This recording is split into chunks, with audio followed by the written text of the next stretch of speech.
Boys, in the previous session, I told you we will continue from this slide, that is protection of crops. Diseases,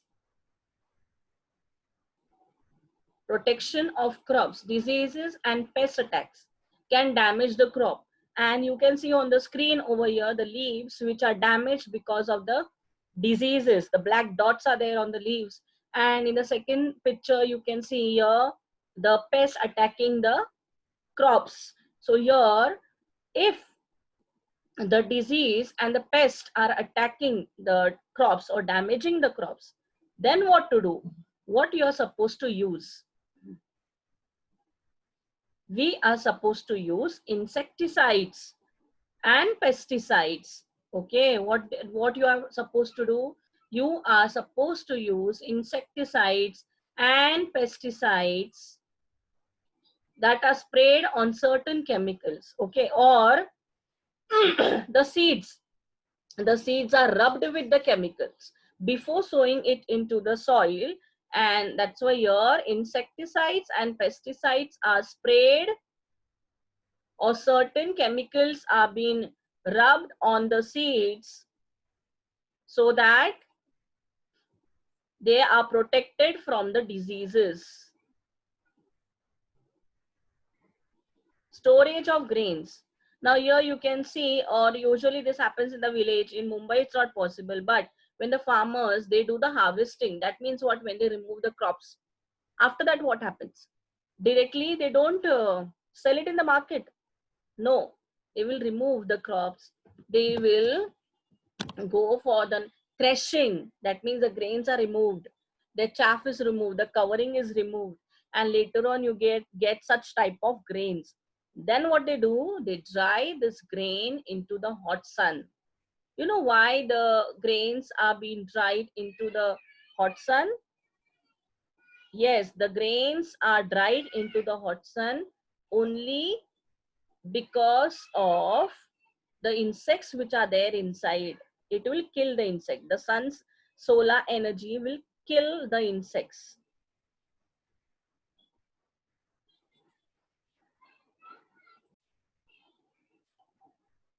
So storage of grains, you can see this way. Grains are dried well in the sun, and once they are dried well in the sun, all the insects which are there inside are killed. The moisture, the dampness which is there in the grains are totally destroyed. Moisture is destroyed. It is not wet. The grains are not wet. Now they are totally dried in the sun. So this is how you store the grain. Before storing the grain, what you do? So first is drying it in the sun. Later on what happens? They pack it in the sacks. These are the sacks. The grains are packed in the snacks, and this is how they are packed. After that what will happen? They are filled in the sacks. These are the sack bags. Pota, jute. Okay, jute bags, or we can say made up of jute. So after drying, it is filled in the sacks. Then later on what happens? Yes. Now these sacks which are there, you can see here, they are stored into the house. Not only into the house, but they are also, there are sacks which are stored in the shops also. Here you can see there are different food grains which are there, and the sacks are being there into the shop. So you can see here the sacks are stored in the shops and in the house. But before going to the shops, they are sold. Where they are kept? They are kept into the warehouses. So these are the warehouses. After selling, they are stored into the warehouses. So these are the warehouses where they are kept into according to the stock. Now here, the mice, the rat, the different types of insects, they spoil the grains. These are the creatures where they go and they spoil the grains. They go into that sack, so they go into the grains and they spoil the grains. You need to take care of the grains. We can say we should protect the grains. And how to protect the grains? There are different techniques which are used. So mice, rat, insects, they spoil the grain. Now you can see here, there is a fungus attacked on this bread. This is pav. Okay. See, the fungus attack is what, the black thing which has come up on the bread. Okay. What has happened? Why it has come? Because it was damp, because of the wetness, because of the moisture. The fungus attack is there. Now, same thing. The fungus can attack the grains also if you're not drying it into the sun, if you're not using proper chemicals and pesticides which are there. What will happen to those grains? The grains will also be affected by the fungus attack. Why?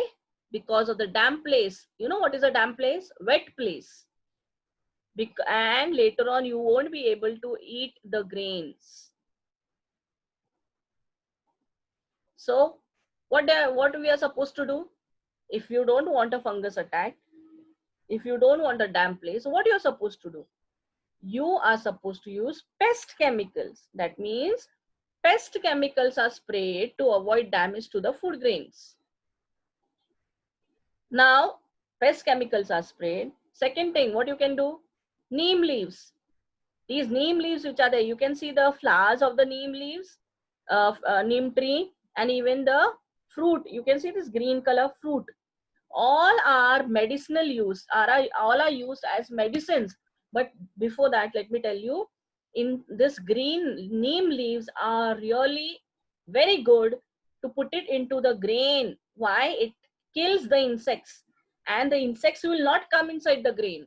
So neem leaves are mixed into the food grains. Some chemicals are also mixed. See what are all the how the food grains are stored. First, they are dried in the sun. They are packed in the sacks. Okay.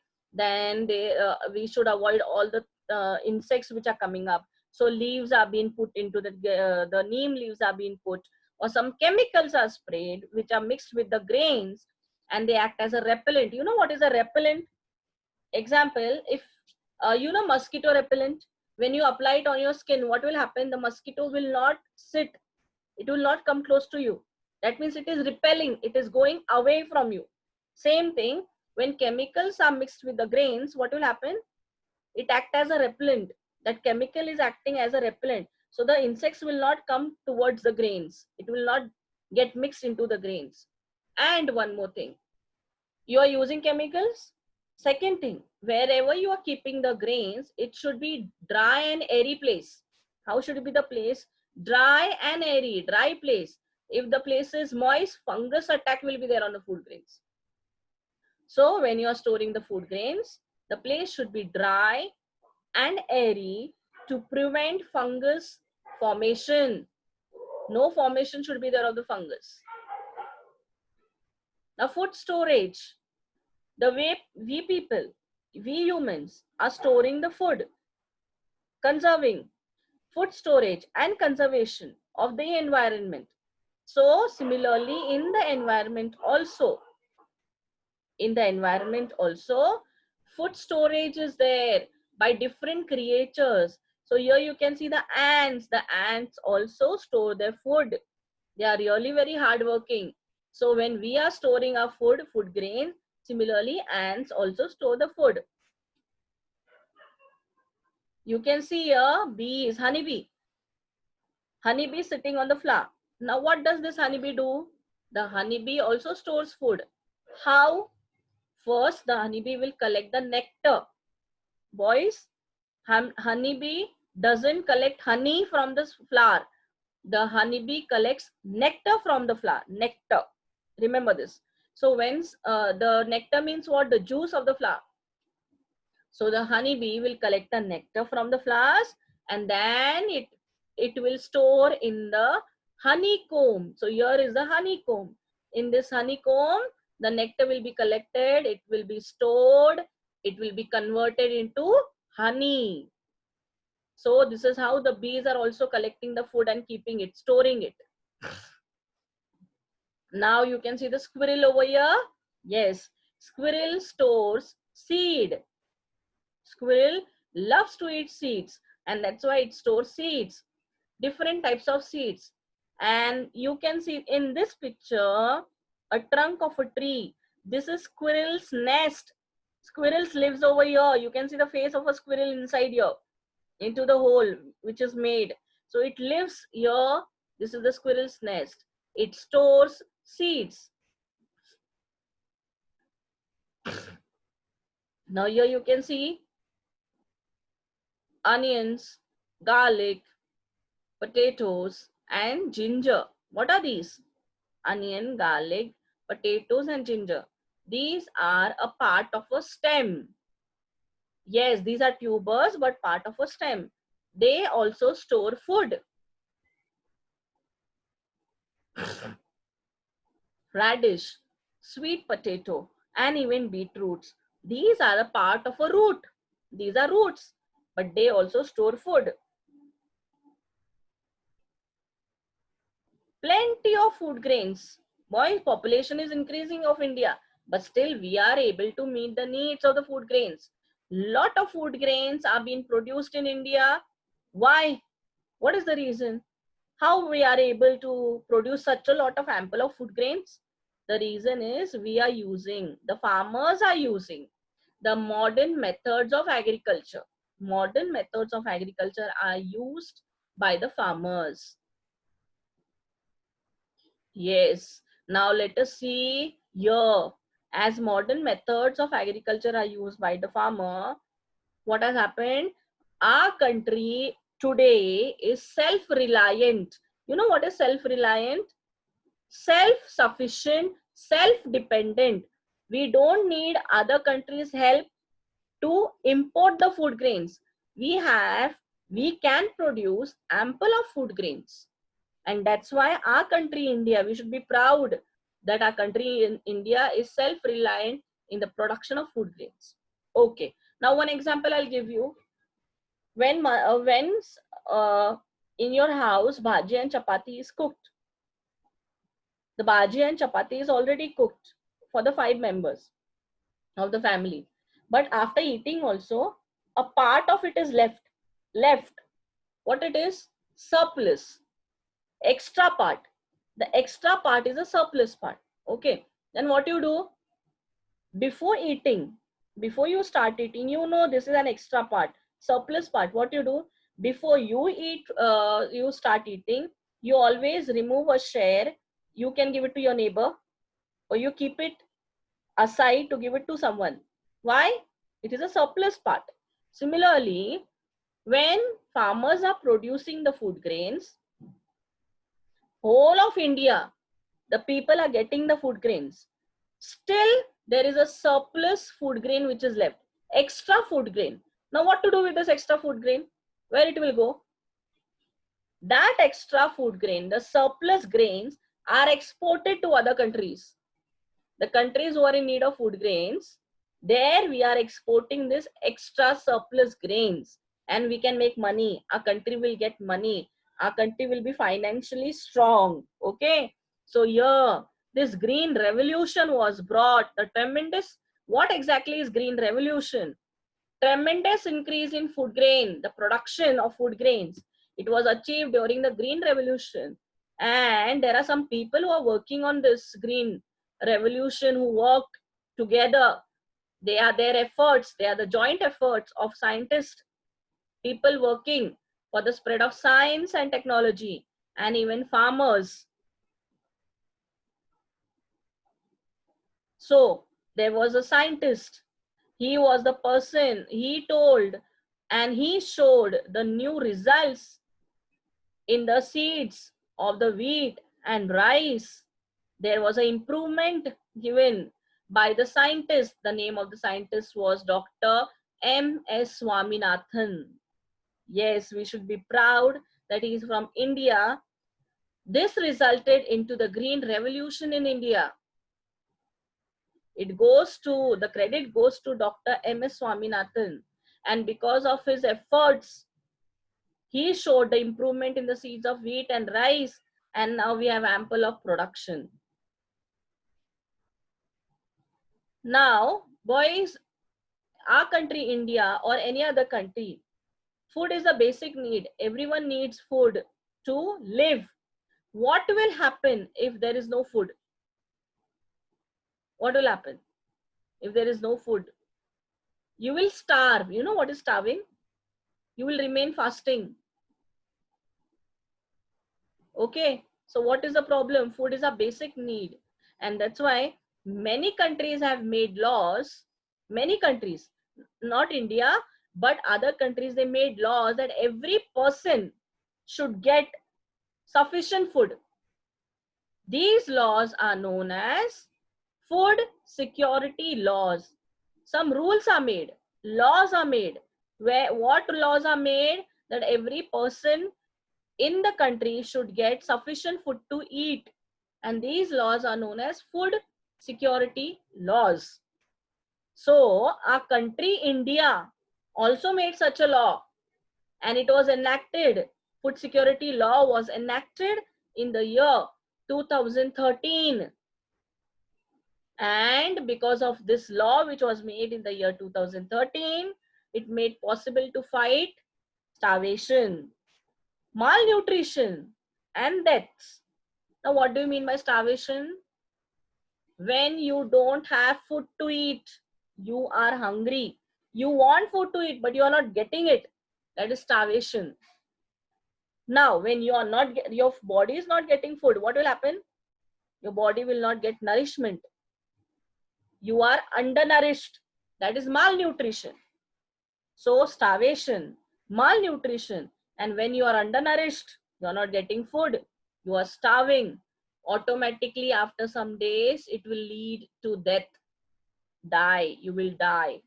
Okay, so there's a one picture over here to show you how some people go for the starvation. See here, the mother is starving. You can see from the face, they are not healthy. They are undernourished. There is no nourishment. Okay, even this child which is shown on the screen here, this child is not getting proper food, proper milk, whatever the food is, and that's why he is undernourished, malnourished, malnutrition, no nourishment. And slowly what will happen if this continues? It may lead to death. So you should be thankful to your parents that you are getting food to eat. So don't be a fussy eater. Here, now that we saw food security laws, now we have to see agricultural assistance program. Now, what do you mean by agriculture assistance program? What it is? Agriculture assistance program means farmers are given a guidance. A guidance is given to the farmer how they will use new technology in the farming, in agriculture. And not only farmers will be given a guidance, but the family members are also given a guidance. So farmers are given proper guidance and information about what? About latest technology, irrigation facilities, improved seeds means different new seeds they can go for, fertilizers and pesticides, and weather forecast, whether this weather is proper for sowing the seeds, plowing the land, when it will rain, when it will not rain. All this information is given by the assistance centers. So there is a assistant, there is a guidance, give information given to the farmers related to technology, irrigation facilities, improved seeds, fertilizers, pesticides, and weather forecast. Schools are there. There are agricultural schools where the farmers and the family members of the farmers are taught to how to use new technology. But who is organizing these exhibitions? Yes, there are exhibitions which are organized by Agricultural Produce Marketing Committee. You all know APMC. APMC. You know APMC market, which is in Sanpada. But do you know this? What is the full form of APMC? It is Agricultural Produce Marketing Committee. It gives assistance to the farmer and the members of the family. Agricultural Department. Agricultural universities, that is means the colleges of the agri, where they teach you different techniques of agriculture. Television, newspapers, periodicals, all this, they work for the spread of modern methods of agriculture. Different new methods which are come up in agriculture, it is only possible because of agricultural department, agricultural universities, television, newspapers, and periodicals.